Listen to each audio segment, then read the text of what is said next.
expertise as to how the group scientific communities, various communities have aligned themselves with regard to the issue of when life begins? What kind of groups are agreeing with ALL, and what groups are disagreeing with? I know there's been a change over the past few years, as a matter of fact, as to more and more people are realizing that it's not just a fetus, and that has been a tremendous issue, like you said, because of the court's decisions and everything. So how are the groups lining up scientifically? What doctors groups and scientists and so on? Do you have any information on that? When it comes to embryologists who actually study the development of a human being in their earliest stages of development, that scientific community is unanimous. They're studying the development of a human being from the beginning of their biological development, whether that be at the beginning of the process of fertilization for sexually reproduced human beings. Embryologists are all on the same page. It has to do with the medical community, so not the scientific community, the medical community. And these are people who don't specialize in human development. They're basically like mechanics for human beings. They read an embryology textbook. They're not the ones doing the research. They're reading a textbook, and that's what they go from. Even OBGYNs, they're not experts in embryonic development. So, and they're the ones, though, making policy. Like I mentioned before, they're the ones who redefine the term conception, even though that's not their specialty to define that. So I would say we do have Physicians for Life. I know Dr. Johnson, is that out of Ohio? I think that's Physicians for Life, so they're on board with this. And getting more, we are building coalitions. American Life League does work with anyone who does want to be on board with personhood. We want to work with you. And like with Rebecca, we do stuff with her, and we want to help educate people together because there are so many different aspects and ways to reach people with this message. But I guess I can also speak to the objections.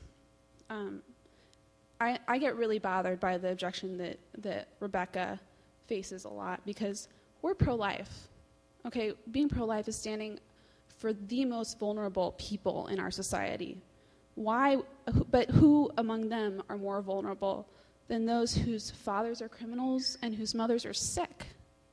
We are the ones to stand up for those babies. We're the last line we're the only people standing for them.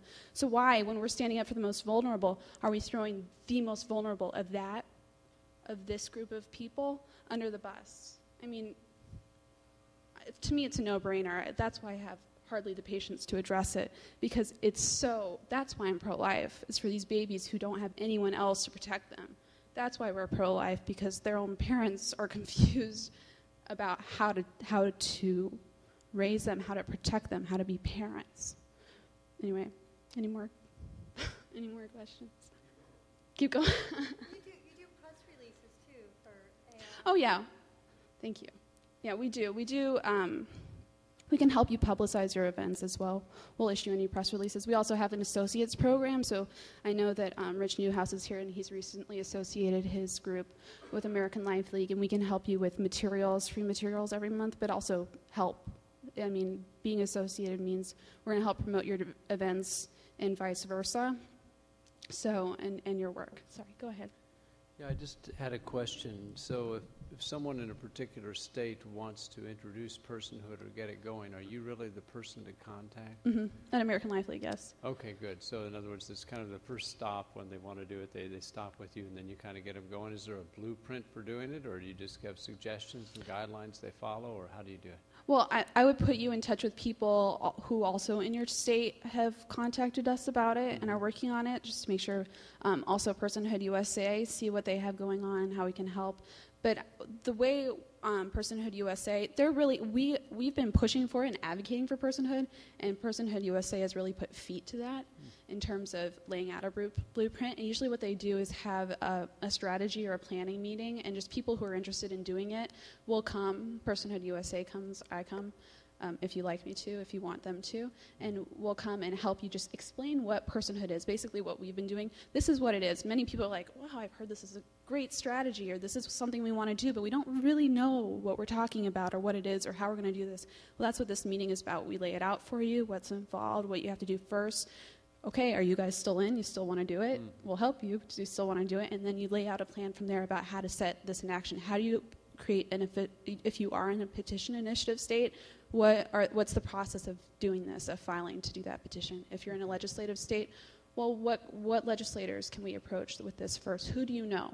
Who can we influence? Do you have a petition going, an opinion petition going? Because those opinion petitions are gold with legislators. So you really need that in a legislative state. You need the petition first to kind of get fertilize the soil, if you will, before you get to the legislators? Or? I mean, I would say yes. Okay. That's what I do. That's what I need when I work. I've been trying to introduce a federal human personhood amendment into the House of Representatives. And there are people who say, yeah, I want to do that. But you really have to force congressmen into a corner to do anything. And what we need we have a federal personhood amendment petition. And so, but we just need more signatures. And I mean, that's only going to grow when more people are aware of the movement. But if we get enough signatures, and I bring those into the congressman's office and say, look at how many of your constituents want this. I don't want to tell them that you're not going to do it. So.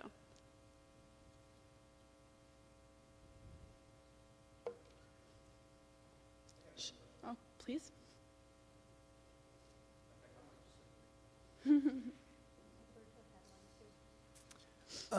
You seemed to suggest earlier that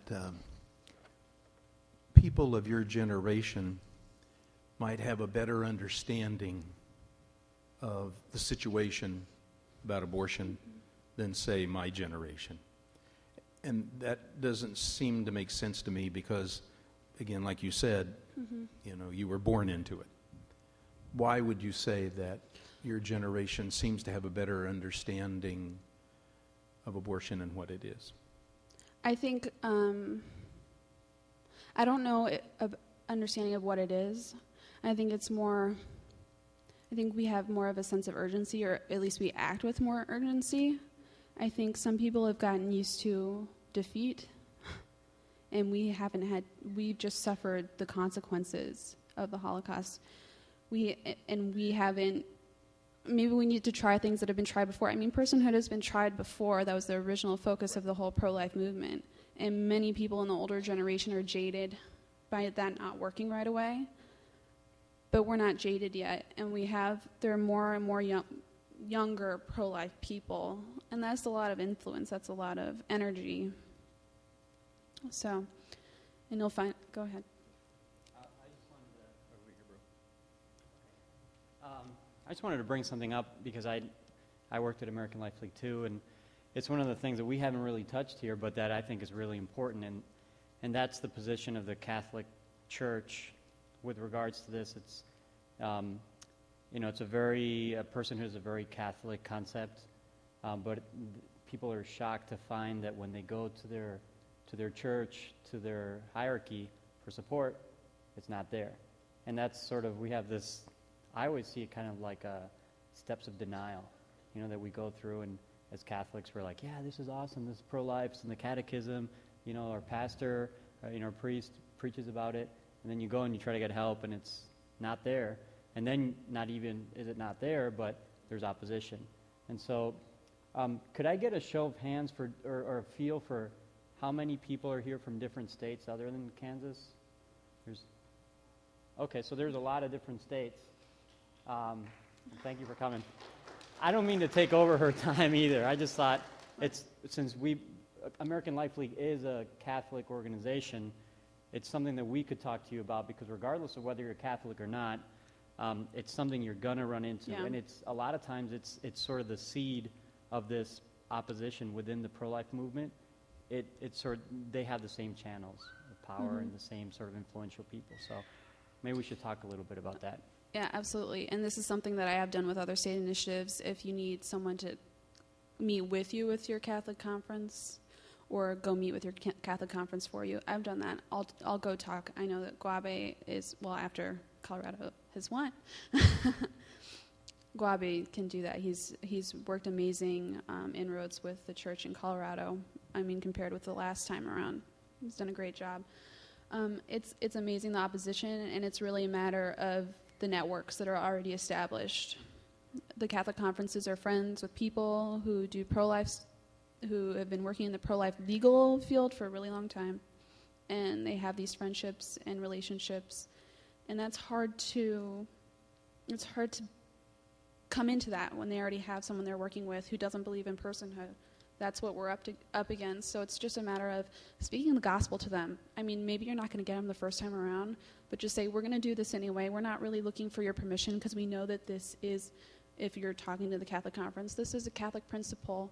We're told to uphold this principle, so that's what we're doing. So we're asking for you to be on board with us. Do you have any thing planned? Cal always asks that. What's your strategy? What's your language? We'll help you. They never have it. So just say, we want to do this. We're going to let you know we're doing this. We want you to come on board. And if not now, we hope to see you later. But at least call them to the attention of, this is our faith. We're living out the faith. We're living out the gospel. And hopefully there's an amicable relationship. At least you're leaving each other alone, if not working together. Is that what you were looking for, or were you...